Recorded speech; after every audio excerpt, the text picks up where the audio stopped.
Oke, halo, assalamualaikum warahmatullahi wabarakatuh. Oke, halo semuanya teman-teman, sahabat penambang iDrop dari Pi. Nah, mungkin teman-teman ada yang belum mengetahui tentang apa itu cryptocurrency Pi. Mungkin kali ini, di video kali ini kita akan sharing mengenai sedikit tentang informasi tentang mengenai Pi. Nah, yang sering ditanyakan, apa sih sebenarnya Pi? Apakah memang Pi itu beda dengan cryptocurrency yang lainnya gitu kan ya? Oke, mungkin untuk saat ini di tahun 2021 ya, di akhir-akhir tahun tahun 2021 akan memasuki awal tahun 2022, kita ini sedang ribut ataupun booming proyek yang rame, yaitu cryptocurrency Pi. Mungkin teman-teman dari teman-teman itu baik itu dari keluarga, pokoknya semuanya itu pasti membicarakan ataupun mungkin ada yang ngajak masuk untuk bergabung di cryptocurrency Pi ini teman-teman. Nah, ini adalah merupakan cryptocurrency proyek yang paling rame di tahun 2021 ini teman-teman. Sebenarnya sih kalau proyek ini dimulai pada tahun 2019 gitu. Cuman rame-ramenya itu di tahun pandemi ini ya, di tahun 2021 ini orang-orang pada sibuk ataupun ramai membicarakan masalah cryptocurrency Pi ini teman-teman. Nah, kemudian apa sih sebenarnya kelebihan dari cryptocurrency Pi ini? Nah, jadi kelebihannya dari cryptocurrency Pi ini, teman-teman. Nah, jadi untuk akses ke semua orang penambang itu lebih mudah, teman-teman. Dibanding dengan cryptocurrency yang lainnya, mungkin kalau cryptocurrency yang lainnya itu ketika memang kita menambang itu membutuhkan yang namanya alat-alat ya, memang kalau dibilang mahal ya cukup mahal ya. Dan kemudian mungkinnya alat-alatnya juga mungkin lebih canggih dan memang sulit untuk didapatkan, apalagi kalau untuk masalah harga itu pasti mahal ya teman-teman. Nah, oleh karena itu hanya di Pi ini teman-teman dengan cara mengaidrop teman-teman sudah bisa ya uh, menambang ataupun mengumpulkan poin-poin yang memang seharusnya kita dapatkan ketika memang kita mengaidrop nih teman-teman. Nah, jadi untuk aksesnya juga itu lebih mudah untuk ke semua orang. Jadi dia bisa melapis ke berbagai alenia masyarakat ya, baik itu mungkin menengah, bawah ataupun menengah atas tuh. Jadi dia bisa untuk memasuki orang-orang tersebut ya teman-teman. Tidak peduli masalah tentang ekonominya apa, bagaimana, intinya proyek ini siapa yang ada niat untuk menambang, maka dia bisa untuk mengakses Pi ini teman-teman.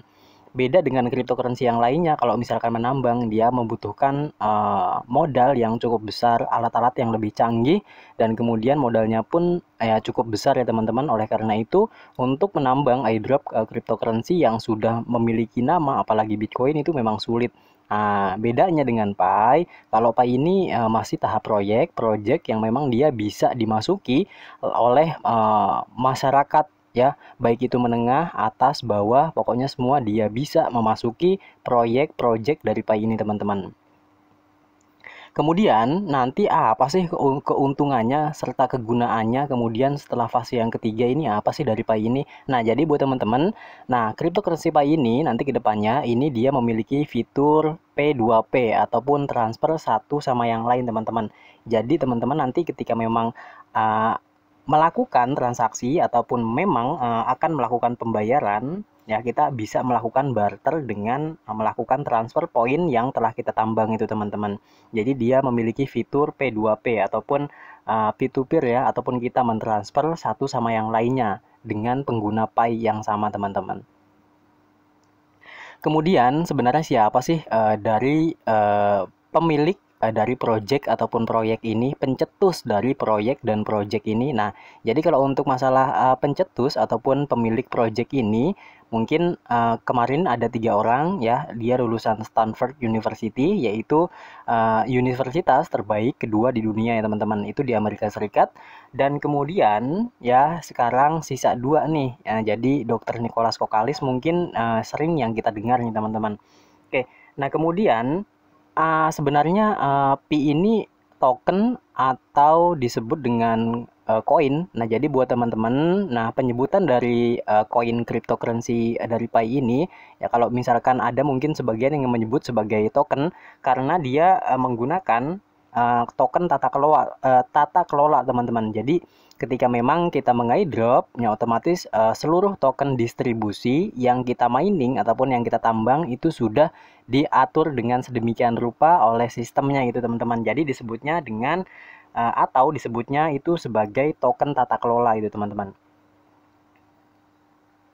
Dan kemudian token tata kelola tersebut juga dia nantinya itu berkembang di jaringannya ya. Jadi dia memiliki jaringan sendiri yaitu Pi Network ya, dimana mungkin kemarin kita telah mengupdating untuk informasi tentang mengenai ledger ataupun memang buku rekening, pembukuan ataupun history dari Pi Explorer itu teman-teman ya. Jadi mungkin yang kemarin belum mengetahui tentang Pi Explorer itu apa, teman-teman bisa simak video yang telah saya buat sebelumnya, teman-teman bisa dilihat dan simak ya yang belum mengetahui tentang Pi Explorer itu teman-teman.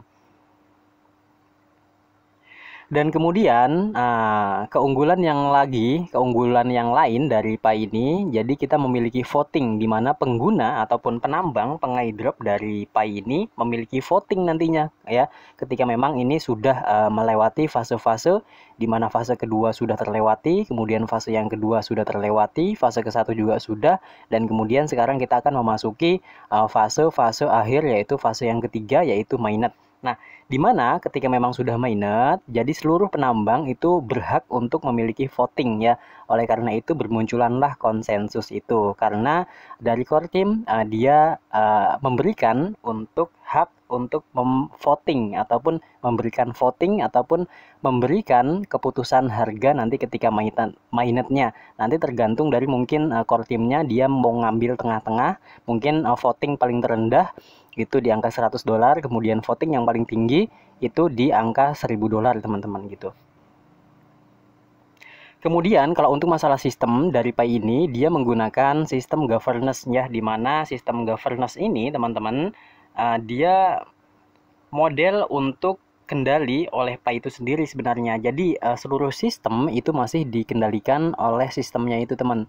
Jadi sistem governance dari Pi ini teman-teman, Pi ini masih dikendalikan oleh sistemnya itu, di mana sebelum memasuki 5 juta pengguna dari total mining ataupun penambang, seluruh aset itu dipegang besar oleh core teamnya. Nah, tetapi ketika memang sudah memasuki 5 juta ke atas, maka sistem governance itu akan diubah menjadi sistem yang lain. Nah, oleh sebab itu, kalau sekarang ini kan kita sudah memasuki 5 juta orang ya, bahkan 27 juta, sebentar lagi mungkin kita akan memasuki 30 juta. Nah, jadi sistem dari itu telah diganti dengan sistem yang terbaru, teman-teman. Dan kemudian kalau untuk masalah sistem itu dia mungkin akan berubah ketika memang telah mencapai 5 juta, dan kemungkinan untuk saat ini pun memang untuk sistem governance itu pun sudah berubah. Dan kemudian untuk aplikasinya ini yang paling terpenting yaitu platformnya itu lebih tertata kelola. Maksudnya tertata kelola itu teman-teman nantinya ke depannya sistem dari ekosistem yang dibentuk oleh Pi ini dia sudah terbentuk dengan sedemikian rupa. Jadi simbiosis mutualisme. Nah, di mana mungkin satu sama lain saling menguntungkan. Nah, di mana mungkin tata kelola yang diberikan oleh si Pi Network ini dia memberikan akses yang lebih tertata kelola lagi ke depannya. Mungkin ada yang melakukan yang namanya barter nanti ke depannya, mungkin ada yang memberikan pinjaman mungkin di dalamnya, karena nanti sistem dari Pi ini dia terbentuk ekosistemnya sangat mantap, kuat dari segi ekonomi dan segala macamnya teman-teman ya. Dan kemudian apa sih sebenarnya keunikan dari cryptocurrency ini? Yang ada untuk saat ini, cryptocurrency yang paling unik adalah Pi, di mana dia mengadopsi kripto-kripto sebelumnya ataupun token-token sebelumnya. Pi ini dia membentuk untuk keunikannya tersendiri, di mana keunikannya yaitu ketika memang kita mendaftar ataupun kita mengumpulkan poin, kita bisa menggunakan yang namanya handphone ya, dengan smartphone aja kita bisa mengumpulkan token ataupun poin yang disediakan oleh Pi sistem ini teman-teman. Nah, jadi aksesnya yang lebih mudah, kemudian gampang juga diakses untuk masyarakat menengah ke bawah maupun atas, itu yang membuat Pi ini ramai. Dan kemudian otomatis ketika ramai banyak yang bergabung, dan secara otomatis ya, secara mobile ekosistemnya pun di dalam dari Pi ini pun berjalan dengan sedemikian rupa dan semakin kuat. dan inilah yang membuat Pi kedepannya lebih mahal. Kenapa? Karena ekosistem di dalamnya itu sudah terbentuk dan kemudian semakin kuat ya. Jadi yang membuat cryptocurrency itu mahal ya, berbicara untuk masalah supply dan demand ya. Dimana kalau demand itu permintaan, mungkin supply itu stok yang diadakan ataupun memang yang disediakan gitu, ataupun jumlah barangnya dari permintaan itu. Jadi ketika memang permintaan itu banyak, jadi ketika memang permintaan itu banyak, barangnya itu sedikit, maka terbentuklah uh, mahal harganya dari Pi ini teman-teman gitu ya. Dan untuk menjalankannya teman-teman juga ya itu cukup gampang, teman-teman juga cuman cukup install ya. Mungkin yang belum daftar, sebelumnya saya telah menjelaskan tentang bagaimana cara daftar. Buat teman-teman juga jangan lupa nyalakan tombol notifikasinya, karena di video sebelumnya saya telah menjelaskan tentang masalah pendaftaran. Teman-teman bisa ikuti yang masih bingung cara mendaftar. Next, kemudian ini pun gampang ya, dimana kita cukup menginstall dan kemudian teman-teman bisa langsung mendaftar. Dan kemudian teman-teman harus isi sandi, di mana sandi tersebut harus diamankan ya. Dan kemudian teman-teman juga di sini ada teman-teman harus mengisi daftar diri ataupun data diri yang harus diisi sesuai dengan aturan yang diberikan oleh Pi. Dan kemudian cukup ketika memang kita setelah mendaftar, kita harus melakukan mining ataupun mengklik tanda yang petir itu teman-teman. Nah, ketika memang semuanya teman-teman sudah melakukan, teman-teman cukup untuk mengklik dan menambang ataupun mengaidrop dari Pi ini teman-teman, untuk mengumpulkan token ataupun poin-poin yang diberikan oleh Pi. Dan kemudian ketika memang teman-teman bisa mengajak untuk sanak saudara ataupun keluarga, family, rekan, ataupun teman-teman sejawat, kolega.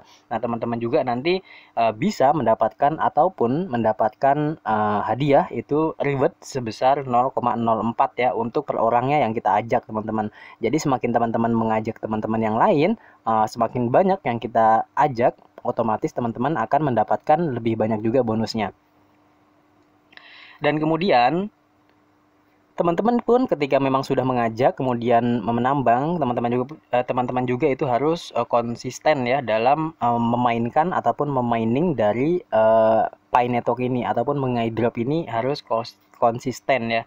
Nah, jadi kemudian untuk jumlah Pi mungkin yang sering didengar ataupun berapa sih sebenarnya, katanya kalau misalkan Pi itu kan dia mengacu ke supply demand ya, untuk kalau masalah mahal harga suatu barang itu atau suatu entitas. Nah, tetapi untuk jumlah dari Pi ini memang untuk saat ini belum diketahui berapa untuk supply, dan kemudian untuk demand-nya mungkin semakin hari semakin bertambah ya. Kalau misalkan demand, karena mungkin dari awal dari 5 juta hingga sekarang telah mencapai 27 juta pengguna, dan mungkin semakin di akhir tahun ini mencapai 30 juta pengguna, di mana teman-teman untuk masalah supply demand ini belum diketahui, tetapi nanti ketika memang sistem ini sudah berjalan, otomatis nanti ada pembakaran, yang dimana pembakaran itu teman-teman mungkin ketika memang melakukan transaksi itu kan ada fee yang harus kita berikan ataupun biaya lebih, dimana nanti biaya lebih itu akan dikelola lagi ataupun dibakar ataupun dihanguskan. Itulah yang membuat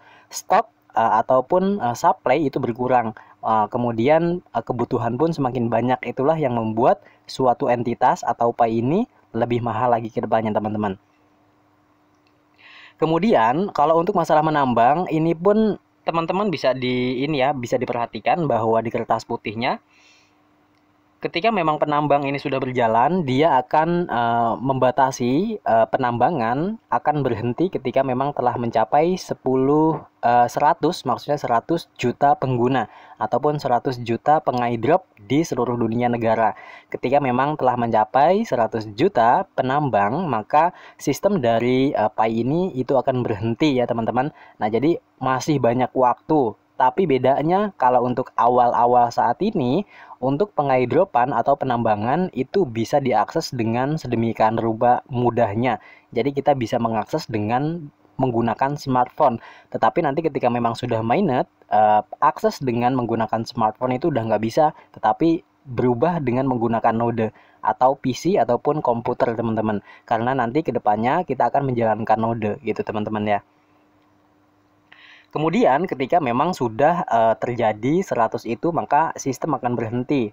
Dan mungkin teman-teman pun ketika teman-teman yang awal daftar di sini, teman-teman masih mendapatkan poin-poin ataupun ke token-token per jamnya itu sangat besar ya. Tetapi kalau untuk sekarang kita hanya mendapatkan 0,2 per jamnya, di mana ini adalah terjadinya halving. Nah, halving itu berarti ada pemotongan harga ataupun ada pemotongan dari jumlah stok yang diberikan. Misalkan sebelum terjadinya halving kita per jamnya mendapatkan 5, otomatis halving yang terjadi berikutnya itu akan dipotong belah 2, yaitu mendapatkan 2,5.